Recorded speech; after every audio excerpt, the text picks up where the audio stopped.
اټکړې ولا کولو. السلام علیکم کتونکو یو ور بیا کاشف الفیر فاونډیشن نه بس کله چرته د اسلام آباد سر نم دا راوستو تاسو کته شي ډېرې غوېمې ورسره وکړي الله پاک دې رحم وکړي. د شپږو میاشتو لورې وه او چغې والې وي زما د لور بسې کېږي. نو ما سوچ کو چې دې ته دې ټایم کې چې کله مونږ روچتو دې ټایم کې ورته بیا لور هم یاده شي مور هم یاده شي پلار هم یاد شي بیا ورته ټول خواږه شي. خو زه دې ته حیران یم چې هغه ټایم کې تاسو سوچ ولې نه کوئ چې دا واړه بچنګې د ګل پرنګي بچي دي روریان دي مور او پلار دي د دې غم ولې نه کوي هغه ټایم کې چې تاسو کله هسپتال ته راځئ نو بیا چغې چوئ چې زما لور دی زما دا دي څنګه یې ځوانه حالت وکړه څه دي څه به دې کول آیس به دې څکل ولې به دې کو ګوره تا چغې والې چې وړه بچنګې مې یادېږي پوه شوې بچي څونه خواږي وي که نه نو دا سوچ تا مخکې ولې نه کو چې زه دا نشه کومه دا ضلالت کومه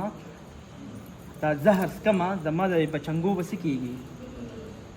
ته خو بیا مونږ اسپتال ته راوستئ علاج دله کوو یو ښه زندګي به ورته ملو شي بیا به ځو مکه بچې له خو تاسو چې ټیک شي بیا لاړ شي بیا په هغه غلطو سره شي بیا هغه بچنګې ته نه ګورئ هغه مور پلار ته نه ګورئ هغه تورسرې چې ستاسو دپاره هر څه پرېښي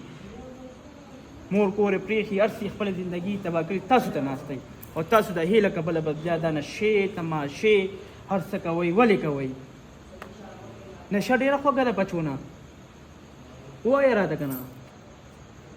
ولې خاموش یې نشه ډېره خوږه ده بچونه زیاته خوږه ده نشه بیا ولې خپلې زندګۍ ته ولې تیلې ورته کوئ مه کوئ دا نشې مه کوئ ځان له زندګیانې مه تباه کوئ ښکلي بچي دي خپلو بچي ځان ته رانږدې کوئ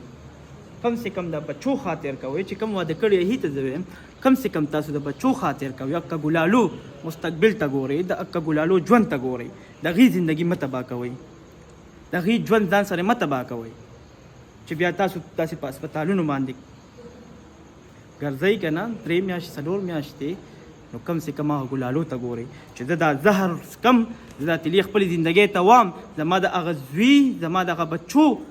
د هغې به څه کېږي. تاسو خو چې نشو کوئ زه مور او پلار خو درته دشمنان ښکاري څوک وایي جایداد مسله څوک څه وایي څوک څه وایي تاسو ته خو هغې بیا دشمنان ښکاري خو کم سے کم د حقه بچو د حقه ګلالو د حقه تورسرو زندګي مه تباه کوئ په خپل ځان باندې ډېر رحم وکئ دا زندګي ډېره خوږه ده ډېره خوږه ده خو چې تاسو لږ سوچ وکئ لږ فکر وکئ چې آیا زه دا تیلې وام دا څه ته وام دا سرګټ ته وام که دا خپلې زندګۍ ته زه وام آیا زه دا لوګې راکاږم دا زما زندگی بربادی خدا د ما زندگی ښه کوي نو بس الله ته وګورئ انشاءالله کاشف الفیر فاونډیشن به داسې لا تعداد ځي به راولي به کسان او یو ښه علاج به کېږي خو زه ټولو ته دلته دا یو پیغام ورکوم چې دا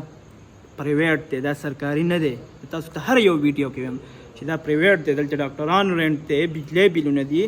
دا هر څه مینج کول ډېر ګران کار دی خو بس الله پاک موږ نه یو خدمت اخلي په دې کې راسئ تاسو ودرېږئ چې داسې په روډونو باندې کم ځوانان ککړ دي په دې نشه کې چې هیر اوچت کړو هیر راولو یو ښه زندګي ورته جوړه کړو الله پاک ورته زندګي جوړوي موږ به وسیله جوړېږو خو کم سے کم تاسو راسره ودرېږئ سپورټ وکئ ډېر خلک کمنټ څه کوي دا دی هغه د بزنس دی زه هغې ته یو ریکویسټ کوم هغې ته یو میسیج ورکوم چې دا بزنس تاسو هم سټارټ کړئ هله به تاسو ته پته ولګي چې آیا دا بزنس دی که دا څه دي تاسو خو بس کمنټس وکړئ چې دا بزنس کې او پیسې دی او دا دی او هغه دي د هغه مور نه تپوس وکړئ چې چا په کور کې دقسې نشهیي د هغه خور نه تپوس وکړئ چې چا په کور کې دقسې روریان نشې کوي د هغه بچو نه تپوس وکړئ چا په کور کې چې دقسې پلاران نشې کوي نو بس الله پاک دې رحم وکړي په پاکستان باندې دعا مونږ ته کوئ چې الله پاک رانه انساني کار والي او انشاءالله 3 میاشتې به د علاج کېږي 3 میاشتې بعد به انشاءالله خپلې زندګۍ ته واپس راځي خو دا درته وایم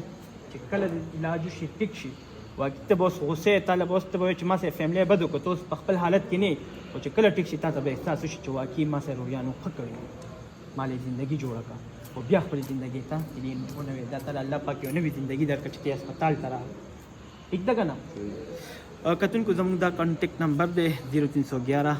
76 په دې واتساپ هم دی که تاسو راوستی شئ تاسو راولئ که تاسو نشئ راوستی زموږ ټیم به درځي روچتې بین او یو ښه علاج به کېږي څه هیل به تاسو کوئ څه به مونږ کوو ځکه دا پرایویټ دی سرکاري نه دی زه بار بار وایم مونږ خپل وس مطابق کسان راوستي د هیله سټارټ دی چې کله د علاج کمپلیټ شي بیا به مونږ اعلان کوو بیا به نور راولو خو سهل بات تاسو کوي سره مونږ کو تاسو د مریض به یو ښه علاج کیږي دا پیښور کې دی ورسک روډ ډاګلار بنظیر دفتر سره او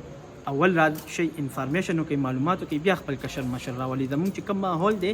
دینی ماحول دی ځکه چې دی یو ښه تربیت وشي علاج سره ان شاء الله دلته به یو ښه ټریټمنټ کیږي تاسو بچي تاسو والدین چې کوم د چا پلانان پک نشه کې کړ دي چا بچي پک نشه کې کړ دي د چا ځامن پک نشه کې کړ دي ان شاء الله یو ښه علاج به کیږي او خپل ژوند ته به مایل کو ان شاء الله خپل دعاګانو کې یاد ساتئ السلام علیکم ورحمت الله وبرکاته